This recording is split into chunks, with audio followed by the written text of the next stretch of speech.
BPSC की परीक्षा को री एग्जाम को लेकर के छात्रों का प्रदर्शन लगातार जारी है। गर्दनीबाग धरना स्थल पर छात्र कल से डटे हुए हैं। यहाँ पर वो तमाम तरह के अपनी बातों को रखने का मुजाहरा कर रहे हैं। लगातार यहाँ वो उनका प्रदर्शन चल रहा है।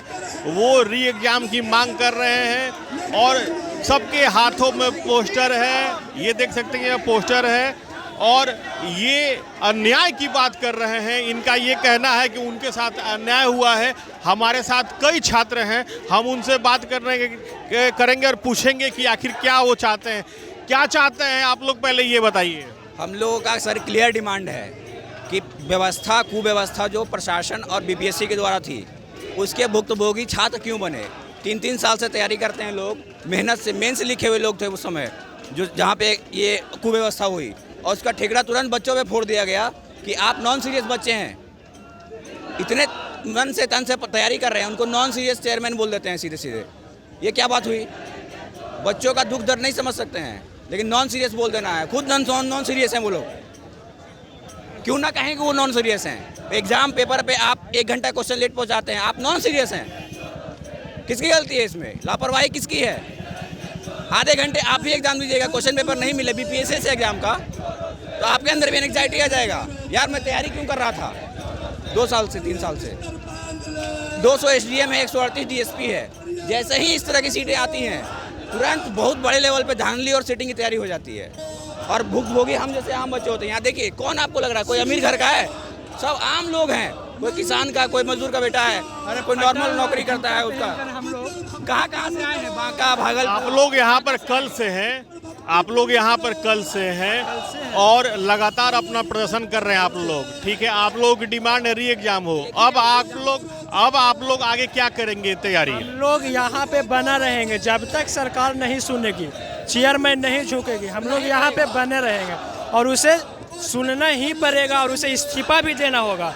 इसके बाद हम लोगों को नेक्स्ट डिमांड होगी कि वो अपना इस्तीफा दे, क्योंकि वो जो बच्चों को करप्ट बोल रहे हैं, बच्चे से ज़्यादा उन पे एफआईआर है। उन्होंने अपने पिछला आंकड़ों को चेक करें और बच्चों को चेक करें, जिन जिन बच्चों पे वो एफआईआर कर रहे हैं और उनको कहना है कि सारा आतंकवादी वहीं चले गए बाबू सावा घर में। तो सेंटर किसने दिया? चेयरमैन ही दिया था ना। क्या हम लोगों ने सेट किया? सारा आतंकवादी वहाँ दे दिए। सही बच्चा था, बच्चे को क्वेश्चन पेपर मिलने में लेट हुई क्योंकि 12:30-1 बजे तक बच्चा देखा, उसको नहीं मिला। देखिए ऐसा नहीं है, कोई और सेंटर पर आप देखें कि 1 घंटा क्वेश्चन लेट हुआ। 1 घंटा क्वेश्चन कोई सेंटर पर हुआ नहीं ना लेट हुआ। यहाँ पर 1 घंटा अगर लेट होगा क्वेश्चन तो कोई बच्चा है जो अपना आपा खो देगा। आप भी कभी ना कभी स्टूडेंट रहे होंगे और आपने भी देखा होगा।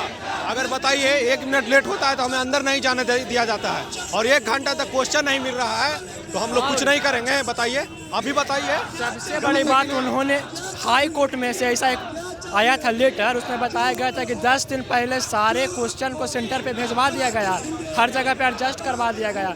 जब उन्होंने 10 दिन पहले क्वेश्चन को भेजवा दिया तो डीएम के द्वारा ये पता चलता है कि क्वेश्चन कम था। तो क्वेश्चन कम कैसे गया? इसके पीछे कुछ न कुछ। एक सवाल ये भी है कि बीपीएससी ने ये स्पष्ट कर दिया है कि वो केवल उसी सेंटर का एग्जाम लेगी। कल भी एक नोटिफिकेशन जारी किया गया, लेकिन फिर भी आप लोग मांग कर रहे हैं। आप लोग को लग रहा है कि बीपीएससी आपकी बात सुनेगी?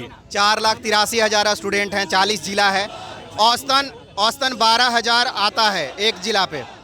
बापू परीक्षा केंद्र में जो अभ्यर्थी जिनका री एग्जाम होगा उनका संख्या है 12,000, यानी कि एक डिस्ट्रिक्ट के पूरे उम्मीदवार को आपने चौपट कर दिया। 67वीं बीपीएससी में मैं बताना चाहूँगा, एक सेंटर पे हुआ था गहमा गहमी, आरा के सेंटर पे, और उसकी जब जांच की गई तो बीपीएससी के द्वारा ही पास किए गए एक ऑफिसर हैं जिनका नाम है डीएसपी रंजीत रजक, उनकी संलिप्तता पाई गई और डीएसपी रंजीत रजक को बर्खास्त तो किया गया, लेकिन 2 साल हो गए हैं। ईओयू अभी बोली है कि चार्जशीट दायर उन पर नहीं किया गया है। रंजीत रजक और उनका रिश्तेदार, 5-6 रिश्तेदार है जिसको रंजीत रजक ने अवैध तरीके से बीपीएससी पास करवाया, डीएसपी बनाया, एसडीएम बनाया, सीओ बनाया, यहाँ तक कि अपने साले को भी घुसाया। उन पर क्या जांच हुई? क्या उनको सस्पेंड किया गया? तो पुराना आंकड़ा देखिएगा। जैसे पिछले बार अभी जो बीपीएससी टीआरई का एग्जाम हुआ 3 का, उसमें पेपर लीक हो गया। हजारीबाग में 300 लोगों को एक जगह पे बैठाया गया था। आपको पता होगा बिहार पुलिस की एग्जाम पिछले साल हुई थी अक्टूबर में। मतलब जो लीक होती है वो आपका स्पष्ट रूप से कहना है। आप संजीव मुखिया का नाम सुने हैं? अगर पेपर लीक होता है तो री एग्जाम करवाना तो सरकार का फर्ज बनता है ना, और बीपीएससी को तो ये करना ही है, क्योंकि हम यही डिमांड कर रहे हैं कि री एग्जाम होना चाहिए। काहे कि आप एक सेंटर पे अगर फिर से एग्जाम करवा रहे हैं और दूसरे सेंटर पे नहीं करवा रहे तो बाकी सारे ये अभ्यर्थियों के साथ तो ये अन्याय होगा ना सर। अगर बापू सभागार में पेपर कोई कैंसिल रद्द किया गया है तो वहाँ पे अगर दोबारा पेपर होता है तो पेपर अगर डिफिकल्ट आ जाता है तो फिर क्या होगा, हम सब उन लोग के साथ अन्याय होगा सर। यहाँ पर ये छात्र हैं, इन्होंने एक पोस्टर बजाते लिया हुआ है, शिक्षा सत्याग्रह। छात्र करते हैं आपसे कुछ आग्रह, विवाद नहीं संवाद, व्यवधान नहीं समाधान। क्या चाहते हैं आप? कहना यही चाहते हैं कि अभी भी कुछ देर नहीं हुआ है, माननीय नीतीश कुमार जी, आप एक नोटिफिकेशन डालकर और री एग्जाम करवाने के लिए आप आदेश दीजिए, ठीक है? नहीं तो इसका परिणाम बहुत बेकार होने वाला है, ठीक है? हम लोग शांतिपूर्ण धरने पर बैठे हैं, ठीक है, मगर आप एग्जाम कैंसिल करा दीजिए, ठीक है? ये बात सिर्फ 5 लाख स्टूडेंटों का नहीं है, ये बात 20 से 25 लाख परिवारों का है, ठीक है? क्योंकि हम लोग सर डेट एक्सटेंड की बात थी तो सर बीपीएससी चेयरमैन बोले कि डेट एक्सटेंड नहीं होगा, 4 लाख अभ्यर्थियों का सवाल है, लेकिन अभी भी तो 4 लाख लोग हैं ना, तो फिर हम लोग के साथ तो अन्याय हो रहा है ना सर। तो हमारा यही डिमांड है कि री एग्जाम होना ही चाहिए। बिल्कुल सर, क्योंकि वो 12,000 कैंडिडेट को देख रहे हैं लेकिन वो बाकी 3 लाख कैंडिडेट को तो नहीं देख रहे हैं ना। तो री एग्जाम हमें यही डिमांड है कि मैं बीपीएससी चेयरमैन पे कोई कमेंट नहीं करना चाहती हूँ, लेकिन मुझे यही उम्मीद है कि वो हमारी डिमांड को जरूर पूरा करेंगे। बात सिर्फ 12,000 बच्चों का नहीं है, वो 12,000 अपने आप में 2 से 4 जिले का छात्र को समूहित करके रखा है, ठीक है? जब 4 जिले में जब एग्जाम कैंसिल हो सकता है 12,000 बच्चों के मध्य ध्यान में रखते हुए, तो ये हम लोग के साथ अन्याय हुआ कि नहीं होगा? अब कहाँ गया ये नॉर्मलाइजेशन कहने का मतलब नॉर्मलाइजेशन लागू करने के लिए खेल खेला गया है और क्वेश्चन लीक किया गया है ताकि हम लोग के साथ नॉर्मलाइजेशन करके और अपने आदमियों को डीएसपी और एसडीएम बनाया जाएगा। ये आज नया नहीं है। बापू सभागार में जब हो रहा है फिर से एग्जाम तो ये फिर नॉर्मलाइजेशन की बात ही आ जाए, क्योंकि एक जगह हम लोग का एग्जाम हो रहा है और दूसरी जगह बापू सभागार में जो बच्चों का एग्जाम होगा, तो एक तरह से नॉर्मलाइजेशन ही तो हो रहा है सर। पता चलेगा कि 12,000 बच्चे पीटी पास कर गए और हम लोग ऐसे ही के ऐसे रह गए। सबसे बड़ी बात है कि जब बीपीएससी से पूछा गया तो बीपीएससी ने बोला कि 10 दिन पहले ही सेंटर पे पहुंच गया है, डिस्ट्रिक्ट हेडक्वार्टर में क्वेश्चन पेपर पहुंच गया, और क्वेश्चन पेपर पहुंचने के बाद आप बोल रहे हैं कि क्वेश्चन कम गया, तो ये कैसे पॉसिबल है? ये कैसे पॉसिबल है? ये एडमिनिस्ट्रेटिव फेलियर है, ये एडमिनिस्ट्रेटिव फेलियर है, ये कहीं ना कहीं धांधली है अंदर में, और इसके चलते ये प्रॉब्लम ये हुआ है और ये लोग डिनाई कर रहे हैं। ये इन्होंने गलती की है और ये अपनी गलती को मानने के लिए तैयार नहीं है। चेयरमैन आए हैं, जब से ये चेयरमैन आए हैं बच्चे पूरी तरीक़ा से परेशान हैं। फर्स्ट के एडिट का मौका नहीं दिए, बच्चा फॉर्म भरता एडिट का मौका नहीं मिला, ये पहली बार ऐसा हुआ।